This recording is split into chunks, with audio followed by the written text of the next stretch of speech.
फिर से स्वागत है। आज हम परमेश्वर की उद्धार योजना की एक महत्वपूर्ण घड़ी का अन्वेषण कर रहे हैं, इसहाक के लिए रिबका के चयन की कहानी।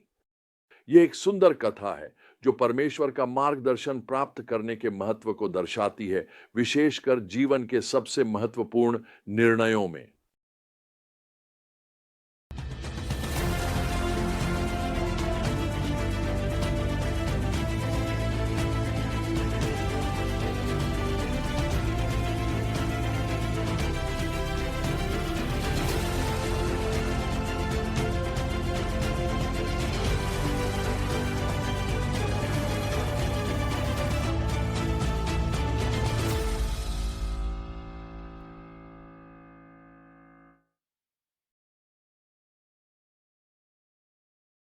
जैसा कि हम उत्पत्ति 24 में प्रवेश करते हैं, अब्राहम अपने जीवन की संध्या में है। परमेश्वर ने उन्हें हर प्रकार से आशीषित किया है, अपनी प्रतिज्ञाओं को पूरा किया है और उनकी संतानों को बढ़ाया है। लेकिन एक और महत्वपूर्ण कार्य बाकी था, अपने पुत्र इसहाक के लिए सही जीवन साथी खोजना। देखिए, अब्राहम समझते थे कि परमेश्वर ने जो प्रतिज्ञा उन्हें दी थी कि उनकी संतानें आकाश के तारों के समान असंख्य होंगी और उनके द्वारा सभी जातियां आशीषित होंगी, वह इस क्षण पर निर्भर थी। यह केवल इसहाक की व्यक्तिगत खुशी की बात नहीं थी, यह परमेश्वर के लोगों के भविष्य की बात थी। जिस स्त्री से इसहाक विवाह करेंगे, वह आने वाली पीढ़ियों के लिए विश्वास की विरासत को आकार देगी। इसलिए पूरी सावधानी के साथ अब्राहम अपने मुख्य सेवक को इसहाक के लिए पत्नी खोजने का कार्य सौंपते हैं। लेकिन वह उसे बिना किसी दिशा के नहीं भेजते। वह उसे स्पष्ट निर्देश देते हैं, मेरे पुत्र के लिए पत्नी मत लाना उन कनानी पड़ोसियों में से जिनके बीच मैं रह रहा हूं, बल्कि मेरे देश और मेरे अपने रिश्तेदारों के पास जाओ और मेरे पुत्र इसहाक के लिए पत्नी लाओ। यह उत्पत्ति 24 पद 3 और 4 में लिखा है।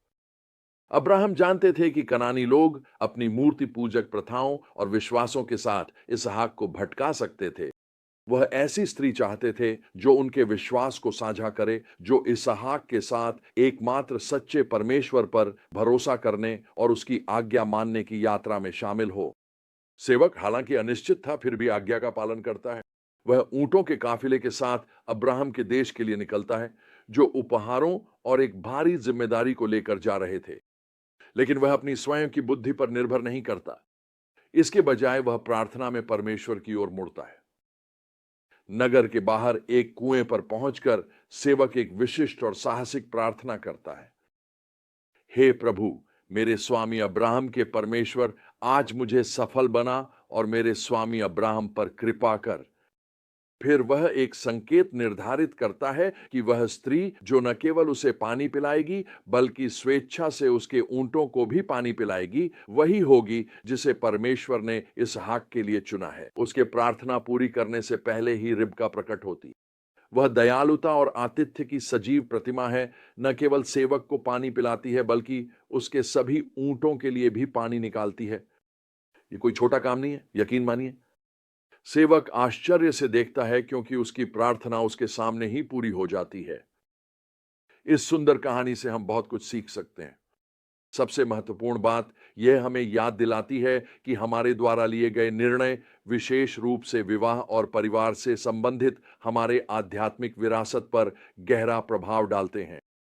जिस तरह अब्राहम ने इसहाक के लिए एक धार्मिक जीवन साथी की खोज की, उसी तरह हमें भी अपने संबंधों को लेकर सचेत रहना चाहिए और अपने घरों में जिन मूल्यों को प्राथमिकता देते हैं, उन पर ध्यान देना चाहिए। लेकिन इससे भी बढ़कर यह कथा प्रार्थना के माध्यम से परमेश्वर का मार्गदर्शन पाने की शक्ति को दर्शाती है। सेवक ने अपनी खुद की रणनीतियों पर भरोसा नहीं किया और न ही कोई मानदंड तय किया। उसने अपनी प्रार्थना सीधे प्रभु के सामने रखी और परमेश्वर ने ऐसे उत्तर दिया कि उसकी दिशा को लेकर कोई संदेह न रहे। मैं अपनी प्रिय पत्नी के साथ अपनी यात्रा के बारे में सोचता हूं। जब हम विवाह के बारे में विचार कर रहे थे, तो हमने व्यक्तिगत रूप से और साथ में अनगिनत घंटे प्रार्थना में बिताए। हमें पता था कि यह निर्णय हमारे जीवन के भविष्य को आकार देगा और परमेश्वर के राज्य पर हमारे प्रभाव को निर्धारित करेगा। हम यह सुनिश्चित करना चाहते थे कि हम उसकी अगुवाई का पालन कर रहे हैं, न कि केवल अपनी इच्छाओं का। और मैं आपको बताना चाहता हूं, परमेश्वर ने हमें एक अविश्वसनीय यात्रा पर ले जाया है। इस दौरान कई चुनौतियां और परीक्षाएं आईं। इन सब के बीच हमने उसकी विश्वास योग्यता को देखा है और प्रावधान, हमें साथ में उसकी सेवा करने का आनंद मिला है, यह देखते हुए कि जब हमने आज्ञाकारिता में कदम बढ़ाया तो उसने चमत्कारी रूप से कार्य किया।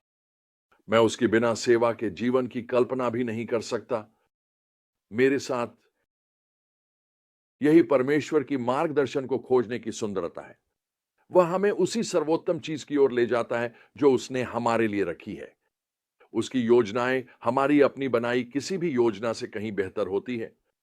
जब हम अपनी इच्छाओं और निर्णयों को उसके अधीन कर देते हैं, तो वह हमारे कदमों को निर्देशित करता है और हमें इस यात्रा के लिए सामर्थ्य प्रदान करता है। तो आज हमारे लिए यही चुनौती है। क्या आप अपने जीवन के हर क्षेत्र में सक्रिय रूप से परमेश्वर की दिशा खोज रहे हैं? क्या आप अपनी प्रार्थनाओं में अपनी इच्छाएं और अनिश्चितताएं उसके सामने ला रहे हैं, यह विश्वास करते हुए कि वह आपका मार्गदर्शन करेगा? क्या आप उसकी आज्ञा का पालन करने के लिए तैयार हैं, भले ही मार्ग आपकी अपेक्षा से अलग दिखे?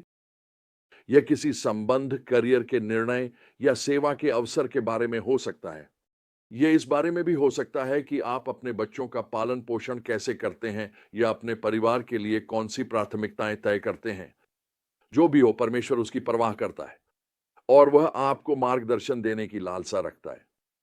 आइए हम ऐसे लोग बने जो निडर होकर परमेश्वर से मार्गदर्शन मांगे और फिर उसकी उत्तर की प्रतीक्षा करें। आइए हम उसकी दिशा का पालन करने के लिए तैयार रहें, भले ही वह हमें हमारी सुविधा क्षेत्र से बाहर ले जाए। वह हमारे मार्ग को निर्देशित करेगा और हमारी आज्ञाकारिता का उपयोग आने वाली पीढ़ियों को प्रभावित करने के लिए करेगा।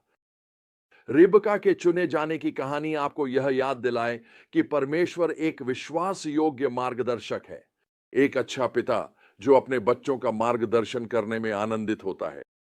जब आप उसका मुख खोजते हैं और उसके मार्गों का अनुसरण करते हैं, तो आप निश्चिंत रह सकते हैं कि वह आपकी कहानी को अपनी महान योजना में बुन रहा है, उसकी महिमा और संसार की भलाई के लिए। निडर होकर प्रार्थना करें, विश्वासपूर्वक आज्ञा का पालन करें और पूर्ण रूप से भरोसा करें, क्योंकि वही परमेश्वर जिसने अब्राहम के सेवकों को रिबका तक पहुंचाया, वही परमेश्वर है जो आज भी आपका मार्गदर्शन करता है, जो आज आपके साथ चलता है, आपके कदमों को निर्देशित करने के लिए तैयार और इच्छुक है। अनुसरण करें जहां भी वह मार्गदर्शन करे।